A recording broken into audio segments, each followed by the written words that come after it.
দেখো আজকে আমি কী কী রান্না করছি, তেমন বেশি কিছু করিনি, কিন্তু কিছু মনের কথা আজকেও শেয়ার করতে চাই।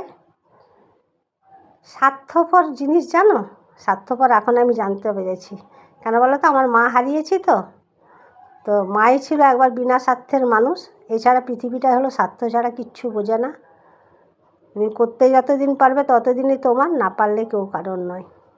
তোমাকে ফিরেও দেখবেও না তুমি খাচ্ছ কি না, তুমি কেমন আছো কি না, কিন্তু নিন্দা করার জন্য এক পায়ে খাড়া থাকে সবাই।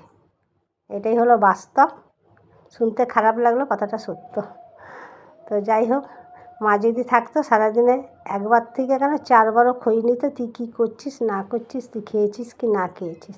হয়তো ভাই বোনরা করে, যারা দূরে থাকে, যারা কাছের মানুষ তারা একদম মোটেও করে না, তারা শুধু স্বার্থ নিয়েই চলে।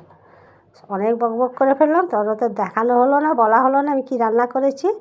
আমি লোটে মাছের তরকারি করেছি, উচ্ছে ভাজা করেছি, আর সবজি দিয়ে একটু মাছের ঝোল করে নিয়েছি। আর তোমরা কেমন আছো বলো, আশা করি তোমরা ভালো থেকো, সুস্থ থেকো। আমার কথাগুলো হয়তো খারাপ লাগতেও পারে কিছু জনের, তার জন্য আমি ক্ষমা চেয়ে নিচ্ছি, কিছু করার নেই। যেটা বাস্তব সেটাই বললাম। তো আমার ভিডিওটা শেষ করলাম, টাটা বাই বাই, পরের ভিডিওতে দেখা হচ্ছে। আজকের মতন যাই।